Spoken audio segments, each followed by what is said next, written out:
October 1971, Mount Panorama. The roar of engines rolled like thunder across the mountain as Australia's most powerful V8S lined up for battle.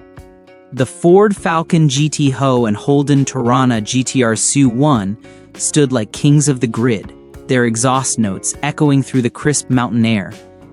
Every spectator believed the outcome was already decided. Victory would belong to the 8-cylinder Titans. Yet at the very end of the lineup stood an outsider. Smaller, lighter, and carrying half the cylinders of its rivals. Few even noticed it. No one believed it would last a few laps, let alone make history. But when the flag dropped, that unassuming underdog, the valiant Charger with its 265 Hemi Six-Pack, exploded off the line like a bolt of lightning. Its triple Webers sang a defiant melody that seemed to mock the giants around it. It didn't just race against V8S that day, it challenged everything people thought they knew about power. In that moment, the legend of the Mopar 265 Hemi Six-Pack was born, a masterpiece the world would later try to bury. To understand how this revolutionary engine came to be, you have to go back to a time of desperation. By 1970, Chrysler Australia was hanging by a thread. Ford and Holden had dominated the market, ruling the roads with massive V8 power plants that symbolized speed, strength, and national pride. Meanwhile, Chrysler's lineup felt outdated. Their cars were still powered by the old American Slant 6, a reliable but dull engine that couldn't inspire performance enthusiasts. Sales plummeted, dealers were frustrated, and Chrysler's reputation was fading fast.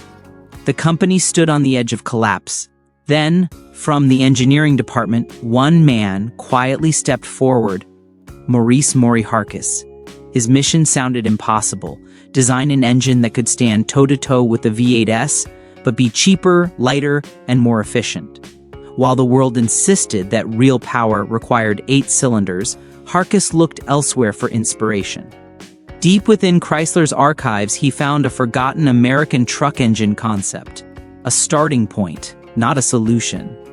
Instead of copying Detroit's blueprints, he rebuilt it from scratch. In a modest corner of Chrysler's Tonsley Park plant in Adelaide, Harcus and his small team began crafting what would become a 6-cylinder engine with the soul of a Hemi. They drew inspiration from the legendary 426 Hemi V8, but created something uniquely their own, a semi-hemispherical design that allowed smoother airflow and higher efficiency than any 6-cylinder before it. The result was compact, powerful, and built to last, a true mechanical marvel. The first version, the 245 cubic inch Hemi 6, debuted in 1970 under the hood of the Valiant Pacer. Producing 165 horsepower and supported by 7 main bearings, it was lighter, more efficient, and more powerful than the aging Slant 6 it replaced. For the first time, Australians saw that Chrysler could build something homegrown, something that didn't need to come from Detroit. But the horsepower war was far from over. Ford had unleashed the Falcon GTO Phase 3 with its monstrous 351 V8, while Holden's Monaro GTS 350 became a symbol of local pride. Chrysler had no choice but to strike back harder. Harcus knew the 245 had more to give. He took the engine's blueprint and pushed it further, boring it out to 265 cubic inches, or 4.3 liters.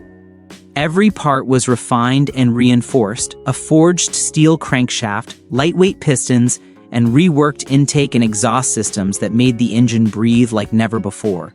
The result was a 6-cylinder powerhouse producing 205 horsepower and 273 pound-feet of torque, figures that rivaled and in some cases outperformed smaller V8S. When fitted into the VH Valiant Pacer, it transformed an ordinary sedan into a street weapon. It could sprint from 0 to 100 kilometers in just 7.6 seconds, lightning fast for a straight 6. But Harcus wasn't satisfied. He believed the engine still had untapped potential. That's when 3 Weber 45 DCOE carburetors, straight from Italy, arrived in the Tonsley Park workshop. These side-draft carburetors, typically found on exotic European sports cars, would become the key to unlocking the Hemi's full power. The team re-engineered the engine from top to bottom to handle the immense stresses of the triple Webers. They used forged internals, heavy-duty valve springs, a high-lift camshaft, and even shot-peened connecting rods for fatigue resistance. The cylinder head, the true heart of the Hemi, was shaped with 18-degree semi-hemispherical chambers that allowed huge valves and astonishingly smooth airflow. Engineers described it as like water flowing through glass. When the engine roared to life, it wasn't just powerful, it was alive. The triple Webers operated in perfect harmony, the center carb managing low revs while the outer two unleashed their fury under load. The result was a smooth yet explosive surge of power and a sound that could make your spine tingle. A raspy, defiant growl unlike anything else on the road. In testing, the 265 Hemi Six-Pack easily pushed past 300 horsepower while weighing nearly 200 pounds less than comparable V8s. By 1971, this masterpiece found its way into the Valiant Charger R, and Australian motorsport would never be the same again. The first variant, the E38, packed 248 horsepower and 305 pound-feet of torque, numbers that stunned journalists and racers alike. It wasn't just fast for a six-cylinder, it was faster than some V8's Wheels magazine recorded a 0 to 60 miles per hour time of just over 6 seconds and a quarter mile in 14.4. Quicker than the mighty Ford Falcon GTO Phase 3. Drivers called it the thinking man's muscle car, lighter, sharper, and more balanced than anything else on the grid. But the story didn't end there. A year later, Chrysler unveiled the E49, the ultimate evolution of the Australian-built Hemi, producing 302 horsepower, 320 pound-feet of torque, and capable of revving to 6,500 revolutions per minute. The E49 was raw, brutal, and precise. Leo Joghagen, one of the top drivers of the era, said it best: "You could leave the V8s for dead out of the corners. It pulled like a freight train." Even Peter Brock, Holden's own legend, admitted that the Charger's balance and handling were exceptional. Light on its nose, agile, and thrilling to drive. The press called it the giant killer, and for a brief shining moment, Chrysler had created the fastest, most advanced six-cylinder production car in Australian history. But what no one knew then was that this triumph would soon be buried by the very industry it had dared to challenge. The crowd could hardly believe what they were seeing. The media called it the giant killer, the car that made the mighty V8 titans bow their heads in disbelief. Mount Panorama in October 1971 was alive with thunder. The scent of fuel, rubber, and raw adrenaline filled the air as more than 60,000 spectators gathered to witness the fiercest battle in Australian motorsport, the hardy Ferodo 500. The grid shimmered under the sun, lined with national icons, Ford's legendary Falcon GTO Phase 3 and Holden's ferocious Tirana GTR SU1. Their engines rumbled like beasts ready for war, but among them stood a lone outsider, a six-cylinder Valiant Charger R E38, smaller, lighter, and uninvited to the V8 party. It was the underdog everyone overlooked.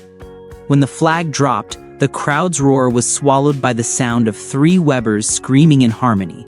The Charger launched forward like a silver arrow tearing through the mountain air. At the wheel, Leo Joghagen drove like a man possessed. Through the tight curves of Skyline and the high-speed S's, the Charger danced with precision.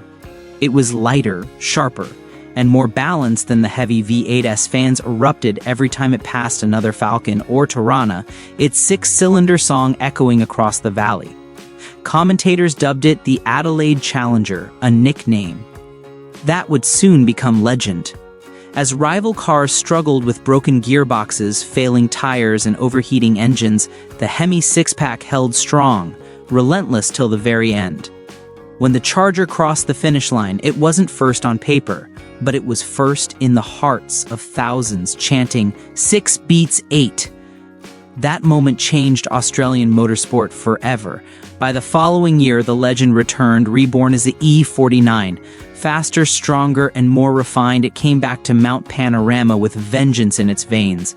Doug Chivas led much of the race, forcing Ford and Holden to fight for survival. Even after mechanical trouble, the Charger finished with glory. Its performance pure defiance. Racing legends like Alan Moffat himself would later admit that Six screamed like a banshee and just kept going. It was a compliment from a rival, but it spoke volumes. The Hemi Six-Pack had proven what few thought possible, that a straight six could humble Australia's biggest V8 machines. But as quickly as it rose, silence followed. The Charger's success should have sealed its place in history, yet something darker began to unfold. Advertisements were suddenly withdrawn, production quietly scaled back, and technical files on the E49 mysteriously disappeared from Chrysler's records. Behind closed doors, powerful forces were moving. In 1972, a wave of panic swept across Australia, what journalists called the supercar scare.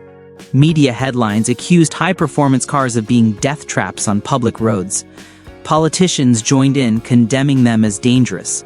Insurance companies hiked premiums sky high, making ownership nearly impossible. On the surface, it looked like a moral crusade, but underneath, something else was at play. Detroit had been watching, and they weren't pleased. Chrysler Australia, though proud and independent, was still an outpost of the American parent company. And back in Michigan, executives were alarmed. A six-cylinder engine outperforming their prized 340 and even 440 V8s? That couldn't be allowed. Internal memos later revealed a quiet directive, aligned with global V8 strategy. In other words, bury the Hemi 6. Around the same time, new emissions regulations modeled after California's laws arrived in Australia. Despite the E49 running cleaner and more efficiently than most V8s, it was branded as too powerful and too risky. Racing bodies revised their weight-to-power ratios, crippling lighter cars like the Charger.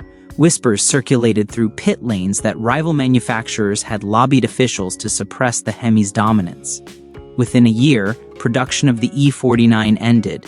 A detuned E48 replaced it briefly, and soon the Charger line itself faded away. By 1973, Chrysler's Australian division was crumbling. Factories slowed, development projects were scrapped, and technical manuals for the Hemi 6 were recalled and destroyed. Engineers like Maurice Harkis and John Westlake, the men who built the dream, were reassigned to mundane work. Their masterpiece was erased from history, as though it had never existed. The once glorious Chargers were left to rot in sheds and paddocks, sold off cheap or modified beyond recognition. Still, rumors lingered. Stories of a Phase 5 prototype said to have used quad carburetors, radical cams, even early fuel injection. Whether myth or reality, it too vanished under Detroit's orders.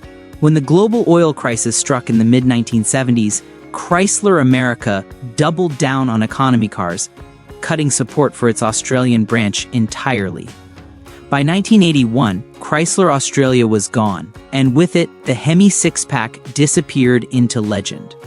For years, there were no tributes, no commemorations, not even a mention in company archives. The engine that had once made Australia proud was silenced by corporate politics, but legends don't die easily. By the late 1990s, as the classic car movement began to thrive, the forgotten Chargers found new life. Enthusiasts across Australia hunted for surviving E49s, restoring them with obsessive care. Clubs formed, the Valiant Car Club, Chrysler Restorers, and others, each dedicated to preserving the roar of the Hemi.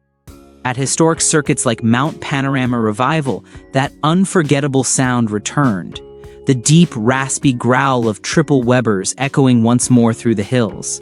Young engineers studied its design, recreating modern versions of the 265 with fuel injection and electronic control, pushing them past 450 horsepower while keeping the original hemispherical head design. Collectors took notice too.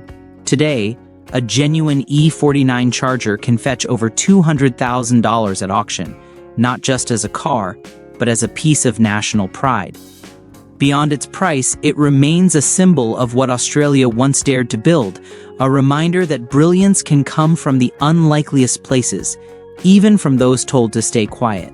The 265 Hemi Six-Pack's DNA lives on in modern engines like BMW's S58 and Mercedes M256, refined, powerful, and efficient descendants of an Australian idea once buried by Detroit. The world may have tried to erase it, but the sound of that six-cylinder symphony still echoes for those who listen closely, because some legends aren't made, they survive. And the Hemi Six-Pack is one of them. If you believe this story deserves to be remembered, hit that like button so the roar of Australia's forgotten legend keeps echoing. Share this video with every gearhead, every dreamer, and every underdog believer who knows that real power isn't about size, it's about spirit. And don't forget to subscribe to the Garage Legends for more hidden tales of machines that refuse to die and the rebels who built them.